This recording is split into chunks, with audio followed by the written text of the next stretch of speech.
Good morning. I hope you're well. My name is Jerome, and I am the Sane Realist. It is a beautiful day here in Denver, Colorado.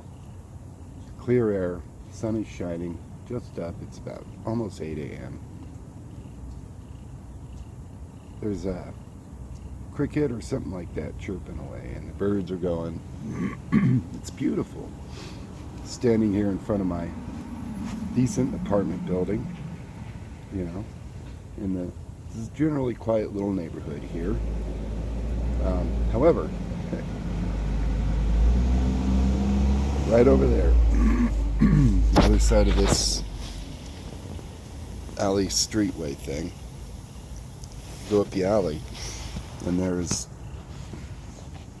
this morning there was probably 50, I'm sure at least 50 people sitting there crouched in the parking spaces that weren't filled with cars, in between cars, under the awning of the building there, not sleeping, not camping, just sitting there. You could see they were doing fentanyl and passing out and holding each other up. Not sure what to do with that in my brain. I felt sorrow, I felt fear, really a lot of fear. I was shocked. I was looking for one of those little Lime scooters for my wife so she could get to the bus from here, and it was down that alley, and man, 50 people at least, and I'm like, holy mackerel. And they were all whacked out on fentanyl, every one of them. Anymore, everywhere we go, everywhere. And we get around the city quite a bit. There's always one or two people that are like, you can see them, they're saggy, they're empty, they're jacked up on this stuff. Really horrible. And this morning, once I did get the scooter, then I had to go to 7-Eleven to get something. Then I stopped at 7-Eleven, and in the store and outside the store were these, I guess I could only call them zombie-like, completely not tuned in to what was going on around them, maybe on some level, only on the level of most basic needs, and fentanyl. They were even walking around with their little pipe things that they use, just walking around with them in their hand, like looking around. Wow. Everywhere you go. To the point where this morning I had to tell my wife, this is really affecting me. This is affecting me. And I'm sorry, but it is. When we're out and about and,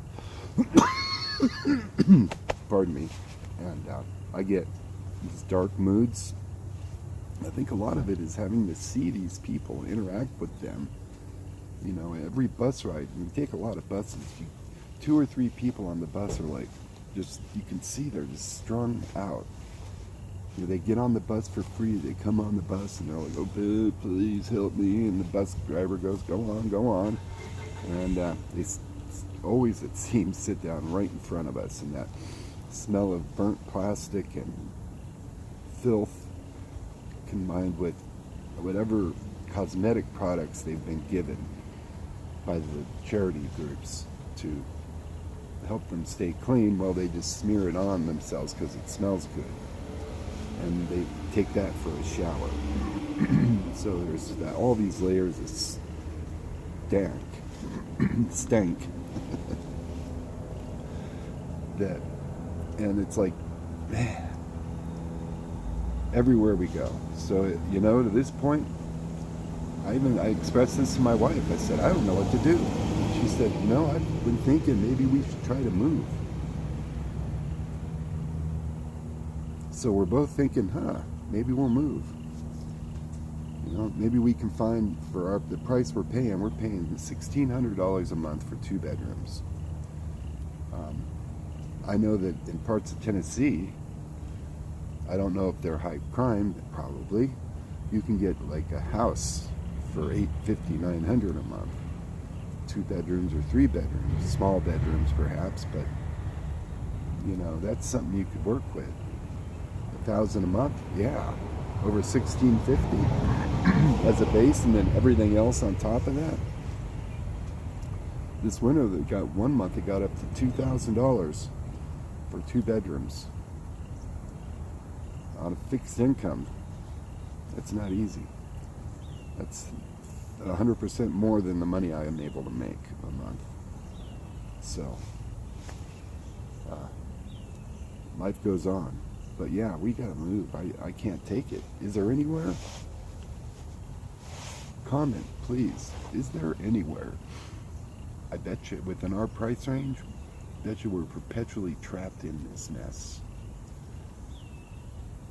I don't know, maybe if we could get into some rural community, you know, where it's less expensive and it's a smaller town, fewer jobs, but everything's cheaper and food's cheaper, like somewhere in where there's a lot of food. You know. But yeah, that would be our goal. So if you can think of a place like that, please comment. I'm thinking Arkansas or Tennessee maybe has a bunch of small, cute little towns that are pretty. I mean, the local sheriff is up on it, and they're up on the drugs, and pot's not legal. I think one of the reasons they ignore fentanyl is because pot's not legal, not illegal. So, you know, I can walk around smoking a bowl. I think it's a ticketable offense, but cops are like, why bother? We got real crime to fight. And they really do, because they've been cut back by our liberal government. So there's many fewer cops.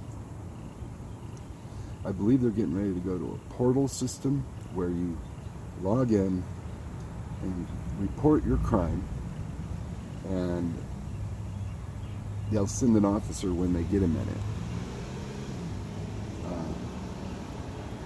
You know, so unless it's murder, armed robbery, or something severely violent, they don't want to know about it. Auto theft, they don't want to know about it. Homelessness, vagrancy, people hanging out in your lobby peeing on the floor, they don't want to hear about that.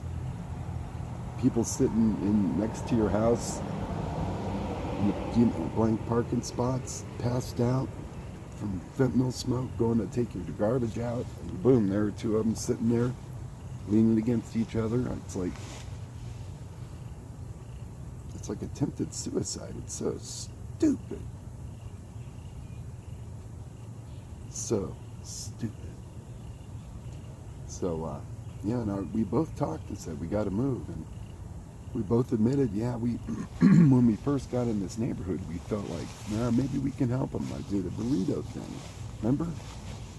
I might even have a video or 2 about that, but I did a lot of outreach and charity for these people, and I realized after a while that you can't, it's stupid. My wife agreed, it's stupid. You can't do that, because if you do, you're just feeding on prolonging the hell that they're in. Does that make sense? These people have placed themselves into the deepest form of suffering that you could possibly endure and be alive, for the sake of this sweet oblivion. It's like dying without actually dying. Watch out, we got sprinklers starting. Oh yeah, we're all right. Stand right here. So yeah, it's like dying without actually dying. So, well, how can you combat that? You can't. You really can't. You just have to move on. And, you know, if you feed that person, you're feeding their addiction. The fact that there's so many food banks and available food, available clothing, and available everything that they need, except for dope, they can get everything they need for free, right? And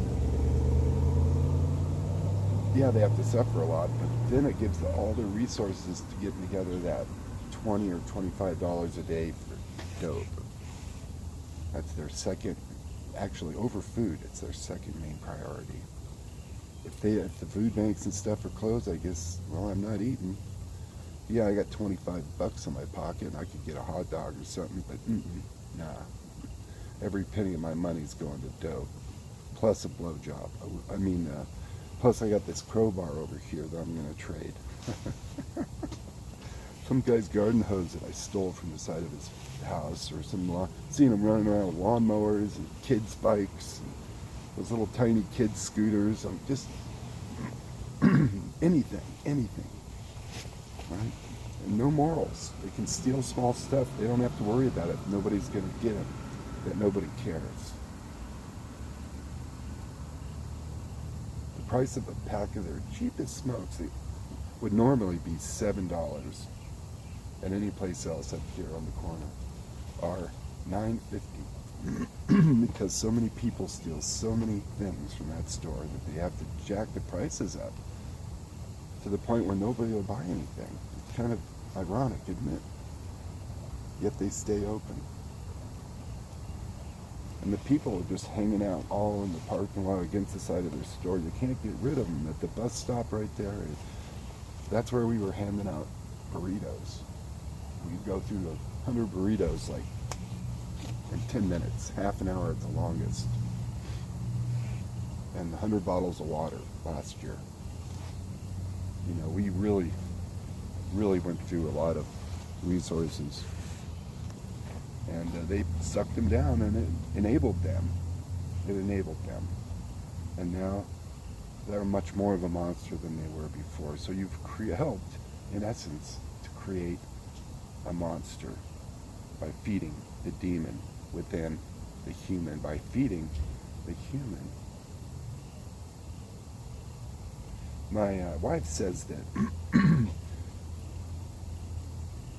you don't see this in certain other countries, China especially. And you would think, well, China, the government would come down on you or this or that or the other thing. And she's like, no. If you do that, if you get strung out and you can't work and you can't feed yourself, then there's no food banks, there's no free food. It's like, no, nobody cares. Nobody gives a damn. And they'll let you starve to death. Oh, there's that drug addict. Yeah, he's pretty hungry. Good thing I got a warm kitchen to go to. That's the way it is. So, let's remember that. And in your community, do you have this same problem? You know, I don't know. I don't want to move to Canada. I would rather move to southeast United States. That seems to me that in a small town, you know, Tennessee, somewhere like that, small town, fairly inexpensive, but enough to where you can live. 2 people, 1 person working part-time and a check can live and get a little house or something and settle in and not have chaos, addiction all around us, all around. So yeah, comment. Have a good day.